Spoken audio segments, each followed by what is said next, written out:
Okay, let's begin.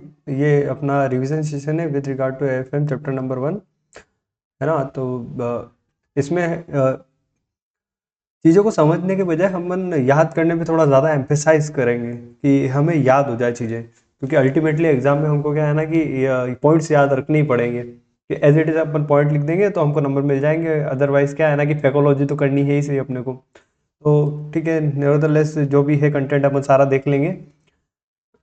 ठीक है, कहीं पे अगर लगा मुझे ऐसा कि अपन थोड़ा बहुत समझ सकते हैं उसके रिगार्डिंग, तो अपन समझ भी लेंगे।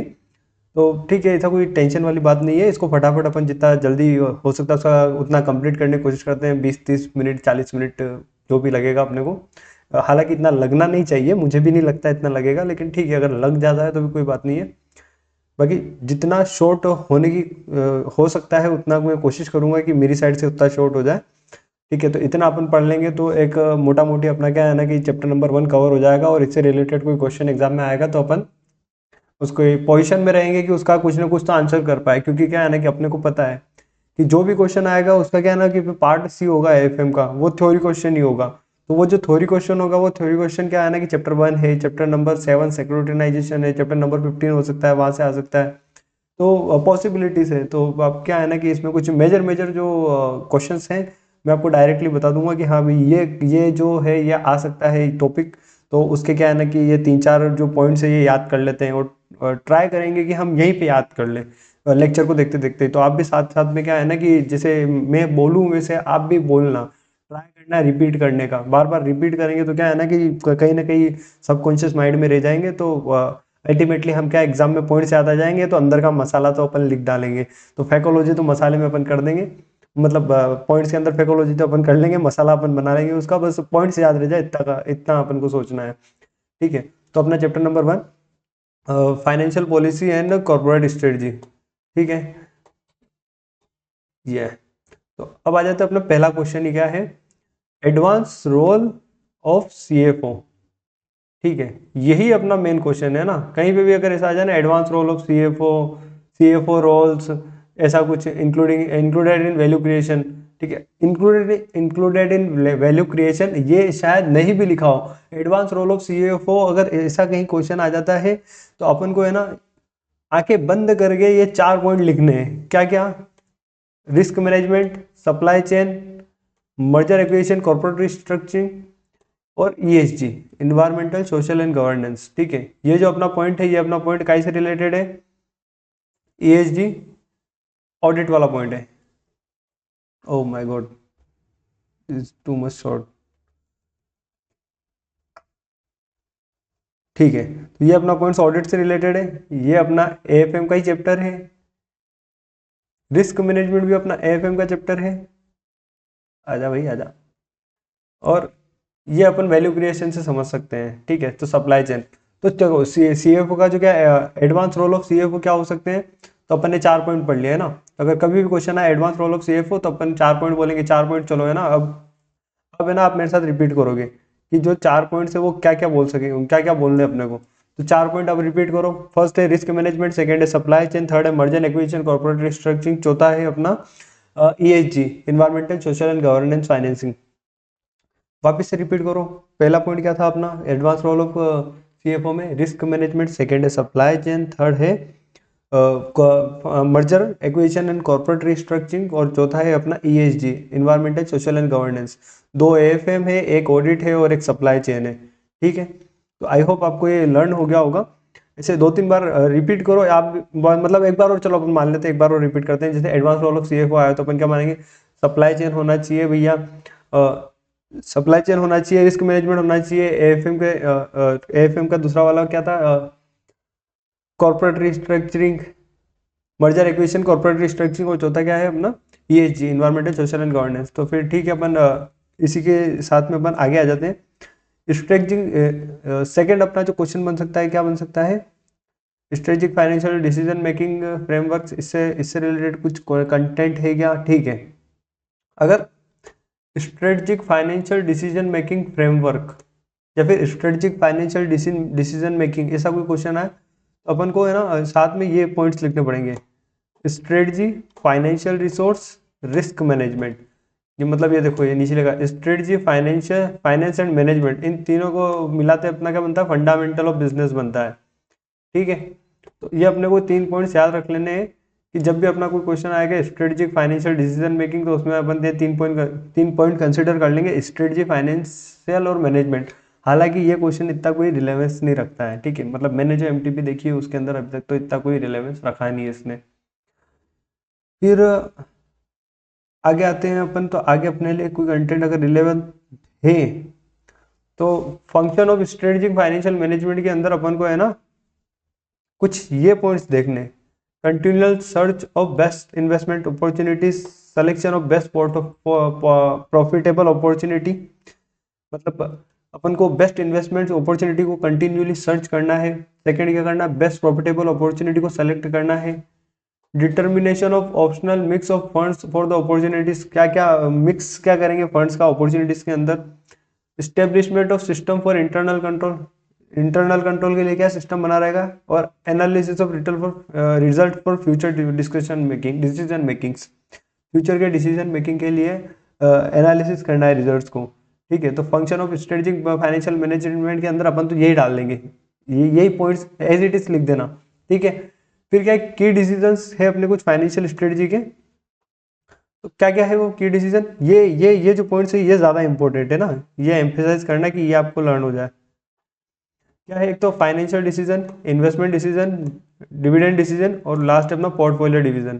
ठीक है, ऑलमोस्ट सारे एएफएम के नाम से अपने financial decision, investment decision, dividend decision, portfolio decision. ठीक है, तो ये भी लर्न कर लो आप कि अगर फाइनेंशियल स्ट्रेटजी से रिलेटेड अगर कोई डिसीजन की डिसीजन का कोई क्वेश्चन आएगा तो अपन को 4 डिसीजन लिखने हैं। क्या क्या लिखने हैं, financial decision, investment decision, dividend decision, portfolio decision.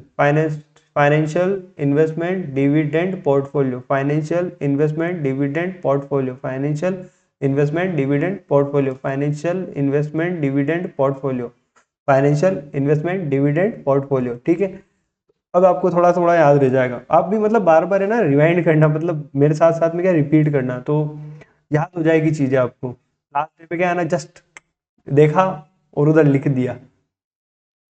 फिर जब भी आए स्ट्रेटजी के मतलब क्या हायरार्की क्या होती है, तो देखो corporate level, business level, functional level, 3 levels होते हैं। बिजनेस की हायरार्की क्या होती है अपने पास, 3 लेवल्स होती है, corporate, business, functional, corporate, business, functional, corporate, business, functional, corporate, business, functional, मतलब corporate level strategy, business level strategy, functional level strategy. अब कॉर्पोरेट के अंदर है ना, कॉर्पोरेट के अंदर स्पेशली ये अपन को 3 याद रखने पड़ेंगे, सूटेबिलिटी, कहा गया, फिजिबिलिटी, सूटेबिलिटी, फिजिबिलिटी और एक्सेप्टेबिलिटी। कि जो कॉर्पोरेट लेवल स्ट्रेटजी जो बन रही है वो सूटेबल होनी चाहिए, ठीक है, फिजिबल होनी चाहिए और एक्सेप्टेबल होनी चाहिए। ठीक है, सूटेबल होनी चाहिए, फिजिबिलिटी होनी चाहिए और एक्सेप्टेबिलिटी होनी चाहिए। सूटेबिलिटी होनी चाहिए, फिजिबिलिटी होनी चाहिए, एक्सेप्टेबिलिटी होनी चाहिए। कहाँ पे होनी चाहिए, कॉर्पोरेट लेवल स्ट्रेटजी के अंदर। ठीक है, फिर बिजनेस लेवल स्ट्रेटजी जहाँ आती है वहाँ पे सिर्फ आप एसबीओ लिख देना और एसबीओ के रिलेवेंट जो भी कंटेंट हो वो लिख देना। जनरली क्या है ना कि ऑलमोस्ट जो बच्चे ई आई एस और एस एम पढ़ के आए थे अपने, E I S sorry S M पढ़ के आए थे ना अपन इंटर के अंदर, तो इंटर के अंदर बिजनेस लेवल स्ट्रेटजी आती है अपनी एसबीयू से रिलेटेड, तो कंटेंट वही फाकालोजी मार देना। ठीक है, फिर फंक्शनल लेवल स्ट्रेटजी आती है तो कुछ नहीं, खाली एक आर एन डी वर्ड याद रख लेना, इतना काफी है कि आर एन डी में थोड़ा सा कुछ कुछ तो भी लिख देना। फिर फाइनेंशियल प्लानिंग, फिर अपना क्या है ना फाइनेंशियल प्लानिंग है। फाइनेंशियल प्लानिंग क्या है ना कि फाइनेंशियल प्लानिंग 3 चीजों को मिला के बनेगी, financial resource, financial tools and financial goals. ठीक है, बोलो मेरे साथ, financial resource, financial tool, financial goal, FRFTFG, मतलब RTG, क्योंकि एफ तो सब में कॉमन है, RTG, तो FRFTFG, FRFTFG। ठीक है, मेरे साथ साथ रिपीट करो, FRFTFG, FRFTFG, रिपीट करना है ना मेरे साथ, FRFTFG, FRFTFG। Financial resource, financial tools, financial goal, financial resource, financial tools, financial goals, financial resource, financial tools, financial goals, financial resource, financial tools, financial goals, financial resource, financial tools, financial goals, financial resource, financial tools, financial goals. ये क्या है अपनी financial planning. Financial planning के अंदर अपने पास क्या होनी चाहिए, फाइनेंशियल रिसोर्स होने चाहिए, फाइनेंशियल टूल्स होने चाहिए, फाइनेंशियल गोल्स होने चाहिए। अब आ जाओ अपन फाइनेंशियल प्लानिंग की डेफिनेशन पढ़ते हैं, एक्चुअल में क्या होता क्या है। तो फाइनेंशियल प्लानिंग क्या होता है अपना, financial planning is a systematic approach, ठीक है, एक सिस्टमेटिक अप्रोच होती है whereby a financial planner, जो भी उसमें फाइनेंशियल प्लानर होता है, जो भी बंदा फाइनेंशियल प्लानर होता है वो क्या करता है, हेल्प्स करता है, helps the customer. Financial planning is the systematic approach, financial planning एक सिस्टमेटिक अप्रोच होती है वेयर बाय फाइनेंशियल प्लानर, जिसके अंदर एक फाइनेंशियल प्लानर हेल्प करता है कस्टमर की to maximise his financial resource, जो उसके फाइनेंशियल रिसोर्सेस है उसको मैक्सिमाइज करता है बाय यूटिलाइजिंग फाइनेंशियल टूल्स, किसको यूज करके, फाइनेंशियल टूल्स को अच्छे से यूटिलाइज करके to achieve his financial goals, to achieve his financial goals. इसीलिए क्या है ना, फाइनेंशियल प्लानिंग में अपन पहले 3 पॉइंट याद कर लिए अपन ने, RTG, financial resource, financial tool, financial goals, financial resource, financial tools, financial goals, RTG है ना। तो फाइनेंशियल प्लानिंग के अंदर 3 पॉइंट्स याद कर लिए, फिर अपन को पता चल गया financial planning is a systematic approach whereby a financial planner helps the customer to maximise his financial resource, to maximise his, देखो ये यहाँ पे मैंने बता दिया था ना, to maximise his financial resource by utilising financial tools to achieve financial goals. ठीक है, तो फाइनेंशियल प्लानिंग के अंदर आपको बस ये इतना सा जो जो मैंने अंडरलाइन किया है ना, वही आपको याद करना है, ठीक है। फिर और नेक्स्ट आते हैं अपन, तो क्या है, interface of financial policy and inter strategic management. ठीक है, इसके अंदर कुछ देखते हैं, कुछ रिलेवेंट, कुछ कोई मतलब नहीं है। Balancing financial goals vis a vis sustainable growth. ठीक है, विज ए विज का मतलब होता है साथ साथ, साथ ही साथ मतलब है साथ साथ, ऐसे कुछ कोरिलेट करो, balancing financial goal sustainable growth. ठीक है, तो इसके अंदर क्या है, ठीक है, ये पॉइंट्स जब आए ना, balancing financial goals vis a vis sustainable goals, इसके अंदर अपन को देखना है what make organisation financially sustainable, क्या ऑर्गेनाइजेशन को फाइनेंशियली सस्टेनेबल बनाता है। तो to be financially sustainable an organisation must have more than one source of income, एक से ज्यादा सोर्स ऑफ इनकम होने चाहिए। ठीक है, मतलब क्वेश्चन समझना, फाइनेंशियली सस्टेनेबल ऑर्गेनाइजेशन को क्या चीजें बनाती है, फाइनेंशियली सस्टेनेबल मतलब फाइनेंस की कोई दिक्कत नहीं हो, ऐसी सस्टेनेबल ऑर्गेनाइजेशन को क्या चीजें बनाती है। तो क्या चीजें बनाती है, तो ये पॉइंट्स है ना, ये सारे एग्जांपल्स है, एग्जांपल्स आप और अपने हिसाब से भी कुछ दिमाग में आ रहा हो तो वो भी डाल देना। तो पर ये क्या है ना कि ये आप स्पेसिफिक लिखोगे ना, तो वो जो एग्जामिनर की जो सजेस्टेड आंसर होंगे ना, वहां पे एग्जैक्ट पॉइंट होंगे, तो वो आपको क्या नंबर एकदम फटाफट मार देगा। तो have more than one source of income, एक सोर्स से ज्यादा सोर्स ऑफ इनकम होने चाहिए। Have more than one way of generating income, एक सोर्स से ज्यादा सोर्स होने, एक वे से ज्यादा वे होने चाहिए इनकम को जनरेट करने के। Do strategic action and financial planning regularly, आपको स्ट्रेटेजिक एक्शन और फाइनेंशियल प्लानिंग करनी है regularly. Have educate financial system, educate financial system होने चाहिए। Have a good public image, अच्छी पब्लिक इमेज होनी चाहिए। To clear about its value, value clarity मतलब अपनी वैल्यूज को लेकर क्लियर रहना है। एंड हैव फाइनेंशियल ऑटोनॉमी, एक फाइनेंशियल ऑटोनॉमी भी होनी चाहिए अपने पास में। ठीक है, तो ये कहीं ना कहीं ये क्वेश्चन अपने पास आ सकता है 4 मार्क्स में। ठीक है, तो ये भी आप एक बार रीड आउट मार लेना। फिर आता है अपना सस्टेनेबल ग्रोथ रेट। ठीक है, तो अभी तक अपन ने क्या देखा है, एक तो ये क्वेश्चन आ सकता है, एक दूसरा फाइनेंशियल प्लानिंग आएगा। ठीक है, ये दूसरा फाइनेंशियल प्लानिंग, तीसरा ये कॉर्पोरेट लेवल स्ट्रेटजी आ सकता है, suitability feasibility acceptability, suitability feasibility acceptability. फिर फिर चौथा ये डिसीजन आ सकते हैं, financial decision, investment decision, dividend decision, portfolio decision. ठीक है, फाइनेंशियल स्ट्रेटजी के अंदर जब भी फाइनेंशियल स्ट्रेटजी क्वेश्चन है, ये डिसीजन तो आप मार ही देना सारे के सारे। ठीक है, फिर मैंने आपको ये भी बताया था, ये 3-4 चीज। ठीक है, पर ये सच कोई रिलेवेंस नहीं रखती, ये खाली एक बार रीड आउट मार लेना, अगर ठीक है समझ में आया तो ठीक है, वरना कोई दिक्कत वाली बात नहीं है। मेन जो फोकस रखना आप, मेन फोकस इस पे रखना आप, ये वाला पार्ट। ये वाला पार्ट क्या है ना, ये वाला पार्ट अपना अपन थोड़ा इंपॉर्टेंट मान रहे हैं।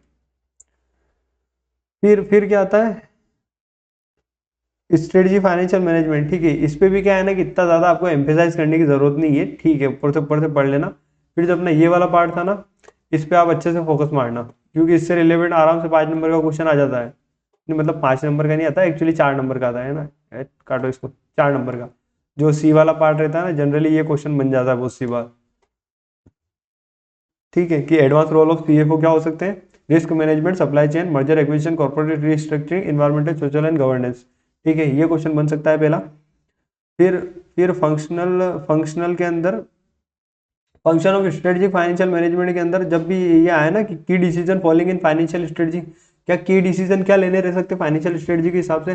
4 डिसीजन की डिसीजन है। एक तो फाइनेंशियल डिसीजन की डिसीजन होता है, इन्वेस्टमेंट डिसीजन की डिसीजन होता है, डिविडेंड का डिसीजन की डिसीजन होता है, और फिर लास्ट क्या था, financial, investment, dividend, portfolio decision. Portfolio decision अपना क्या होता है, की डिसीजन हो सकता है। फिर अपन आते हैं कॉर्पोरेट लेवल स्ट्रेटजी। 3 तरह की स्ट्रेटजी होती है अपने को पता है, corporate level, business level, function level.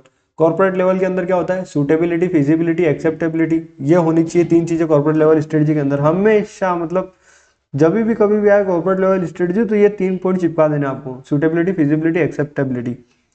फिर क्या है ना कि जब बिजनेस लेवल के कुछ लिखना हो तो एसबीयू करके लिख देना। आप एसबीयू लिखना, और फिर कुछ तो भी आप लिखने लग जाना कि भाई सेपरेट एक यूनिट होती है, बिजनेस यूनिट, खुद का प्रॉफिट खुद ही इंडिपेंडेंटली अर्न करती है, ऐसा कुछ सब कुछ अपने लिए प्लान कर सकती है अकेले पे।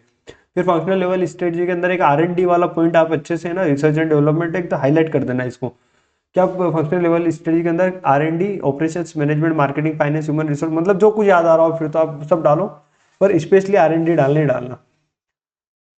फिर फाइनेंशियल प्लानिंग के अंदर तीन मेजर कंपोनेंट्स होते हैं अपने, financial resource, financial tool, financial goals. ठीक है, फिर फाइनेंशियल प्लानिंग की अगर आपको डेफिनेशन लिखनी है तो ये तीनों टूल, ये जो तीनों फाइनेंशियल प्लानिंग के कंपोनेंट्स है, financial resource, financial tool, financial goals, ये तीनों डेफिनेशन के अंदर घुसा देना। ठीक है, तो कि financial planning is systematic approach whereby financial planner helps the customer to maximise his existing financial resource by utilising financial tools to achieve its financial goals. ठीक है, ये इंपॉर्टेंट है। फिर balance financial vis sustainable growth. उसके अंदर मैंने आपको बताया ना कि ऑर्गेनाइजेशन फाइनेंशियली सस्टेनेबल कब होगी, तो इसके लिए ये वाले स्पेसिफिक ये क्वेश्चन बन जाता है 4 नंबर का। एक सोर्स से ज़्यादा सोर्स ऑफ इनकम होने चाहिए, एक मोर देन वन वे, एक वे से ज़्यादा जनरेटिंग इनकम के वेस होने चाहिए। Do strategy action financial planning regularly planning करनी है। Have educate financial system educate होने चाहिए। Have a good public image अच्छी होनी चाहिए। To clear about its values, value clarity, मतलब अपनी वैल्यूज को लेकर क्लियर होनी चाहिए ऑर्गेनाइजेशन। हैव फाइनेंशियल ऑटोनॉमी, मतलब ऐसे 5-6 पॉइंट्स आराम से लर्न कर लेना, मतलब बार बार पढ़ोगे तो हो जाएंगे। फिर अपना आता है सस्टेनेबल ग्रोथ रेट। ठीक है, सस्टेनेबल ग्रोथ रेट के लिए मैं आपको थोड़ा सा उसके पहले एक थोड़ा सा दिखाना चाह रहा हूँ कि इनकम स्टेटमेंट। ठीक है, अपन इनकम स्टेटमेंट पढ़ते हैं, आपने पढ़ा ही होगा अच्छे से। ठीक है, नहीं पढ़ा हो तो अभी पढ़ लेना, कोई दिक्कत वाली बात नहीं। मतलब सस्टेनेबल ग्रोथ को मेरे को आपको समझाने के लिए मेरे को आपको इनकम स्टेटमेंट दिखाना ही पड़ेगा, और इनकम स्टेटमेंट दिखाने के बाद में मेरे को आपको थोड़ा सा एनालिसिस करवाना पड़ेगा चीज़ों के बारे में। ठीक है, मैं आपको चाहता हूँ कि आप थोड़ा एम्फोसाइज करो, और अगर आप ये वाला इनकम स्टेटमेंट, तो देखो आपको पूरी AFM में काम में आने वाला ही है ही सही, तो कोई दिक्कत नहीं है। पर क्या है ना कि इससे रिलेटेड फिर जो फॉर्मूला बनेगा ना सस्टेनेबल ग्रोथ का, वो ग्रोथ का फॉर्मूला कैसे बनता है, वो ग्रोथ का फॉर्मूला आपको पता है कि अलग अलग जगह काम में आ जाता है बहुत सारे चैप्टर्स में, तो फॉर्मूला भी याद हो ही जाएगा, और साथ साथ में क्या है ना अपन को थोड़ी सी क्लैरिटी भी हो जाएगी कि रीजन क्या रहा है बनने का। वैसे तो आपने क्लास के अंदर देखा ही होगा, जो जहाँ से अपने रेस्पेक्टिव टीचर से क्लास ली होगी वहाँ पे, कि कैसे क्या रहता है सिस्टम। बट अगर फिर भी अगर वहाँ पे नहीं समझ में आया था तो अभी समझ लेना। और ऐसा कोई टिपिकल नहीं होता है, इजी गोइंग समझ में आ जाएगा। बस ये कि थोड़ा सा आपको क्या है ना कि वो अंडरस्टैंडिंग रखनी पड़ेगी अपनी, और साथ ही साथ में क्या है ना कि थोड़ा सा आपको दिमाग अपना चलाना पड़ेगा। तो ठीक है, अपन स्टार्ट करते हैं इनकम स्टेटमेंट। देखो इनकम स्टेटमेंट में सबसे पहले क्या आता है, अपना आता है सेल्स। ठीक है, सेल्स में अपन वेरिएबल कॉस्ट माइनस करते हैं तो क्या आ जाता है अपने पास, कॉन्ट्रीब्यूशन। ठीक है, ओवरऑल कॉन्ट्रीब्यूशन में से अपन जब फिक्स्ड कॉस्ट माइनस करते हैं तो अपना क्या आता है, earning before interest and tax. फिर अपन इंटरेस्ट माइनस करते हैं तो अपने पास क्या बचता है, अर्निंग बिफोर टैक्स। ठीक है, फिर अपन उसमें से टैक्स माइनस कर देते हैं, तो ये बचता है अपना अर्निंग आफ्टर टैक्स। ठीक है, अभी अर्निंग आफ्टर टैक्स तक तो आपको कोई दिक्कत है ही नहीं। अच्छा, अर्निंग आफ्टर टैक्स मतलब ये जो अपन ने अर्निंग करी है, ये अर्निंग, ये पैसा है किसका? ये अल्टीमेटली शेयर होल्डर्स का पैसा है, जिसने कंपनी के अंदर पैसा लगाया है ना। तो अपन क्या बोल रहे हैं कि अर्निंग आफ्टर टैक्स कंपनी ने इतना कमाया है, अब ये पैसा शेयर होल्डर्स का है, पैसा शेयर होल्डर्स को दे देंगे। तो शेयर होल्डर्स को देते तो अपन क्या करते हैं, अपन सारा का सारा पैसा एज ए डिविडेंड अपन बांट देते हैं।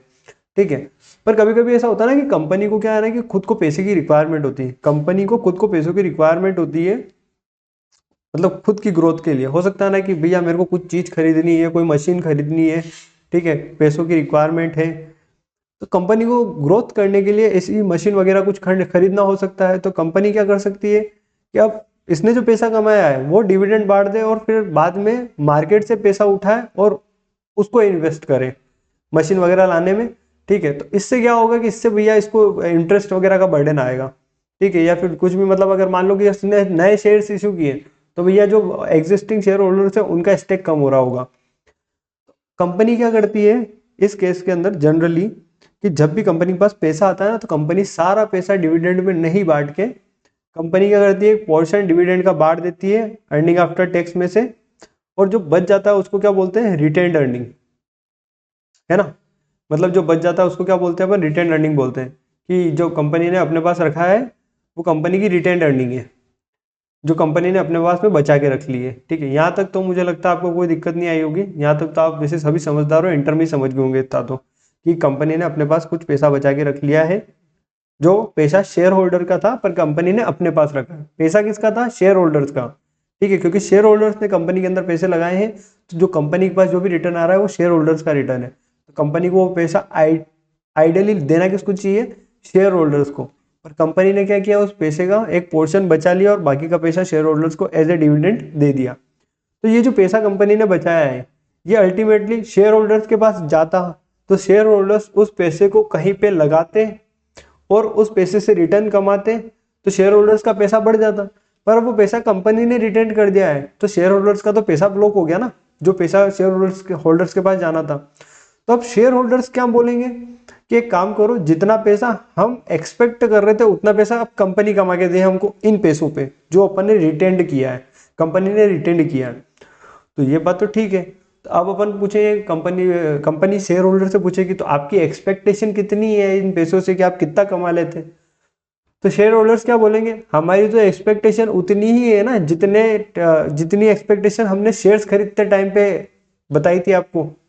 जब कंपनी के शेयर्स इशू कर रहे थे तो लोगों ने शेयर्स में पैसे डाले थे, तो एक एक्सपेक्टेशन जनरेट करी थी कि वाह हमको कंपनी से 12% की इनकम जनरेट हो जाएगी, मतलब रिटर्न ऑन इक्विटी जिसको अपन कहते हैं। तो आरओई इन्होंने अगर 12% एज्यूम की थी, तो अब ये पैसा जो रिटेन अर्निंग का किया है, ये क्या बोलेंगे शेयर होल्डर्स कि हमको तो रिटेन अर्निंग पे भी 12% ही चाहिए। ठीक है, मेरी बात को आप समझ रहे होंगे अच्छे से कि मैं क्या कहना चाह रहा हूँ।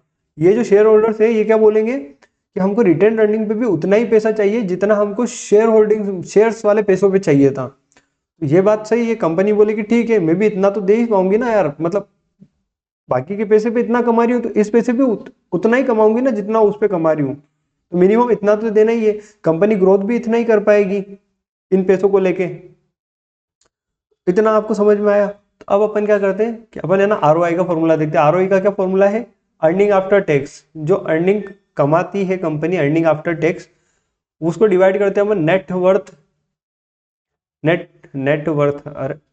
नेटवर्थ से, है ना। अब नेटवर्थ क्या होती है? Paid up share capital plus reserves and surplus. ठीक है, तो ये जो रिटर्न ऑन इक्विटी आता है, अब है ना इस आरओई को, इस आर ओ ई को जब मैं मल्टीप्लाई कर दूंगा, किससे मल्टीप्लाई कर दूंगा? Retention ratio. ठीक है, या फिर इसको अपन ऐसे बोल सकते हैं ना, रिटेन्ड अर्निंग्स। ठीक है, रिटेंशन रेशियो मतलब परसेंटेज में, रिटेन अर्निंग यानी अमाउंट में। ठीक है, तो जब मैं रिटर्न ऑन इक्विटी का जो परसेंटेज है उसको रिटेंशन रेशियो या फिर रिटेन्ड अर्निंग से अगर मल्टीप्लाई करूंगा, तो जो मेरे पास परसेंटेज आएगा, या फिर जो अमाउंट आएगा वो ऐसे ग्रोथ का अमाउंट आएगा कि भैया इतनी ग्रोथ करी है एडिशनली, ये जो पैसा बचाया था ना अलग से डिविडेंड के बाद में, इस पैसे पे कंपनी ने कितना कमाया या इस पे कितना परसेंट कमाया, वो चीज बता रही है कंपनी की ग्रोथ को। तो अब अपन आते हैं अपन अपने टॉपिक के अंदर, ठीक है। तो मैंने इतना आपको समझाना, इतनी राम कथा गाई है आपके सामने, तो वो उस पर्टिकुलर टॉपिक के लिए गाई है मैंने, ठीक है। तो आ जाओ, ये रह गया सस्टेनेबल ग्रोथ रेट, है ना। सस्टेनेबल ग्रोथ रेट अपन ग्रोथ रेट काफ़ी जगह पढ़ते हैं ना, जब अपन वैल्यूएशन वगैरह भी करते हैं किसी फर्म्स की, बिजनेस की, शेयर्स की, तो अपन के ई माइनस जी करते हैं, ग्रोथ को अपन माइनस करते हैं, ठीक है। वो वाली ग्रोथ रेट, जब अपन डिविडेंड को डिवाइड करते हैं ना के ई माइनस जी से, तो डिविडेंड में भी अपन ग्रोथ ऐड करते हैं, तो वो ग्रोथ रेट यही वाली रेट होती है, सस्टेनेबल ग्रोथ रेट, ठीक है। तो सस्टेनेबल ग्रोथ रेट का क्या फॉर्मूला है अपने पास में, आर ओ ई, ठीक है, आर ओ ई मल्टीप्लाई, अब इन्होंने क्या बोला है, 1 - डिविडेंड पे आउट रेशियो। अच्छा, 1 - dividend payout ratio, what does it means, it means ये क्या शो कर रहा है अपने को, अरे यार, ठीक है, ठीक है, ठीक है, सस्टेनेबल ग्रोथ रेट पढ़ रहे हैं अपन, और रिटर्न ऑन इक्विटी को मैं आपको वापस दिखा देता हूँ। मैं क्या भूल जाता हूँ कि मैंने स्क्रीन बड़ी कर रखी है और वापस को छोटी करनी है, वो क्या अभी मेरी आदत में नहीं, मैं फर्स्ट टाइम इसको रिकॉर्ड कर रहा हूँ ना ऐसे, तो मैं बड़ी कर देता हूँ लेकिन मैं स्क्रीन को छोटी करना भूल जाता हूँ। तो फिर क्या है ना कि मैं वापस वो पीडीएफ में आ जाता हूँ, तो मैं भूल जाता हूँ कि मेरी स्क्रीन बड़ी दिख रही होगी, ठीक है, कोई बात नहीं। अभी मेरे को याद आ गया, तो अच्छा हुआ, सही टाइम पे याद आ गया। तो देखो, सस्टेनेबल ग्रोथ रेट, यानी ये जो ग्रोथ का जो फॉर्मूला है जिसको अपन जी कहते हैं, ये क्या होता है, आर ओ ई, ठीक है, are O E multiply retention, रुको, रिटेंशन को मैं अच्छे से लिखता हूँ, 1 ROE मल्टीप्लाई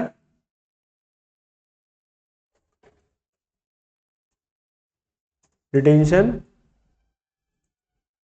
रेशियो, ओहो, ये लो, ये लो, ठीक है। Growth equals to R O E multiply retention ratio, है ना। अब अपनी बुक के अंदर तो फॉर्मूला कुछ और दे रखा है, मतलब जिसको तो आता है उसको तो सही से पता है कि भाई इसका मतलब भी सेम ही है। अपनी बुक में क्या दे रखा है फॉर्मूला, अपनी बुक के अंदर क्या फॉर्मूला दे रखा है, dividend payout ratio, 1 - dividend payout ratio. तो अब आ जाओ वापस इनकम स्टेटमेंट पे, अब आ जाओ इनकम स्टेटमेंट पे वापस, ये नीचे इस इनकम स्टेटमेंट अपना, ये जो अर्निंग आफ्टर टैक्स था, अगर ये अपना मान लेते अपन 100%, ये कितना मानते हैं अपन, 100%, ठीक है। अगर इसमें से मान लो कंपनी ने 60% क्या दे दिया, डिविडेंड दे दिया, तो रिटर्न अर्निंग कितना बचा अपने पास, 40%, ठीक है। तो 100% जो अर्निंग थी, अर्निंग में से डिविडेंड दिया कंपनी ने 60%, तो 40% रिटेन अर्निंग बच गई। यानी कि वो क्या बोल रहे हैं कि इस 100 को 1 मान लो और इस 60 को 0.60 मान लो, तो रिटेन अर्निंग आ जाएगी 0.40, ठीक है। इसको अगर 1 मान लेते हैं तो ये कितना हो जाएगा, 0.6, अल्टीमेटली परसेंटेज को पॉइंट्स में कन्वर्ट कर दिया है ना, तो ये कितना बन जाएगा, 0.4। तो वो यही कह रहे हैं कि 1 - डिविडेंड रेशियो, 1 - डिविडेंड रेशियो कर लो, तो टोटल अर्निंग में से डिविडेंड्स माइनस हो जाएगी, तो जो बचा है वो क्या बन जाए, बच जाएगा अपने पास रिटेन अर्निंग। और उस रिटेन अर्निंग को जब अपन रिटर्न ऑन इक्विटी से मल्टीप्लाई कर लेंगे, तो वो क्या आ जाएगा, हमारा सस्टेनेबल ग्रोथ रेट, कि हमारी ग्रोथ रेट कितनी है, ठीक है। तो मैं समझ रहा हूँ कि आप सारा सब कुछ समझ गए होंगे कि सस्टेनेबल ग्रोथ रेट क्या होती है। तो 1 - dividend payout ratio is equals to retention ratio, है ना। और इसको रिटर्न ऑन इक्विटी, तो रिटर्न ऑन इक्विटी ही है, इसको अपन कैसे आर से डिनोट करते हैं ना, आर, मतलब जिसने लेक्चर पढ़ रखे हैं उसको पता होगा कि रिटर्न ऑन इक्विटी को अपन आर से डिनोट करते हैं, और 1 - डिविडेंड पे आउट रेशियो यानी कि रिटेंशन रेशियो, इसको बी से डिनोट करते हैं। तो ये इज इक्वल्स टू क्या हो जाता है अपना, जी, मतलब फॉर्मूला होता है ग्रोथ का बी इंटू आर। बी का मतलब होता है रिटेंशन रेशियो मल्टीप्लाई आर यानी रिटर्न ऑन इक्विटी। ठीक है, तो मेरे को आपको इतनी देर से सस्टेनेबल ग्रोथ रेट का फॉर्मूला समझा रहा हूँ। ठीक है, अब सस्टेनेबल ग्रोथ रेट का models assume that business wants to what maintain a target capital structure without issuing new equity. बिना इक्विटी को इश्यू किए टारगेट कैपिटल स्ट्रक्चर को मेंटेन करना चाहता है ये। ठीक बात है कि हम जो रिटेंड कर रहे हैं आप उसी पैसे को इन्वेस्ट करके और कुछ कमा रहे हैं, है ना, रिटेंड वाले पैसे को। अगर ये पैसे रिटेंड नहीं करते तो अभी पैसे अपन शेयर होल्डर्स को देते, फिर या तो हो सकता है कि हम लोन लेके आते या फिर नए शेयर्स इश्यू करते और वहां से पेमेंट लाते, तो हमने वो नहीं किया। तो इसकी वजह से क्या हो गया, रिटेंशन रेशियो की रिटेन करने की वजह से टारगेट कैपिटल स्ट्रक्चर मेंटेन हो गया है without issuing new equity. Maintain the target dividend payment ratio. जो टारगेट डिविडेंड पेमेंट रेशियो है ये भी मेंटेन कर लेंगे साथ में ये, and increase sales as rapidly as market condition allow. Sales को इंक्रीज कर लेंगे एज सच एज मार्केट जो जो अलाउ करेगा, मार्केट कंडीशन जो अलाउ करेगी। ठीक है, तो ये पॉइंट तो आप कहीं ना कहीं थोड़े बहुत याद रख लेना। ठीक है, अल्टीमेटली तो आप है ना सस्टेनेबल ग्रोथ रेट में आए ना, तो ये फॉर्मूला स्पेशली याद रख के जाना। और ठीक है, अपने को राम कहानी लिख देनी इसी फॉर्मूले की। फिर growth, sustainable growth is not possible without paying hit twin corner stones. क्या कॉर्नर स्टोन होता है, ग्रोथ स्ट्रेटजी और ग्रोथ कैपेबिलिटीज। इन दो के बिना ग्रोथ, सस्टेनेबल ग्रोथ पॉसिबल ही नहीं हो सकती है, ये लिखा हुआ है। ठीक है, फिर what makes an organisation sustainable. अच्छा, अभी किसी के दिमाग में आ सकता है कि ये सर ये सस्टेनेबल वाला क्वेश्चन तो अपन ऊपर भी तो पढ़ के आए हैं। अब वापिस ऊपर आओ, ऊपर आओ, ऊपर आओ। यहाँ पे क्या लिखा था, ऑर्गेनाइजेशन फाइनेंशियली। यहाँ पे स्पेसिफिक वर्ड था फाइनेंशियली, इसको मैं हाईलाइट करता हूँ। यहाँ पे स्पेसिफिक वर्ड था क्या, कि फाइनेंशियली सस्टेनेबल। दिख नहीं रहा है, ये दिखेगा क्या,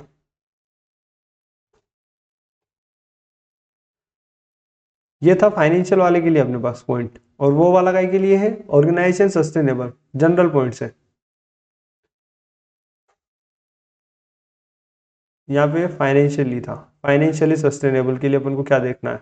इसीलिए तो यहाँ पे जनरली जनरली इनकम की बातें चल रही थी।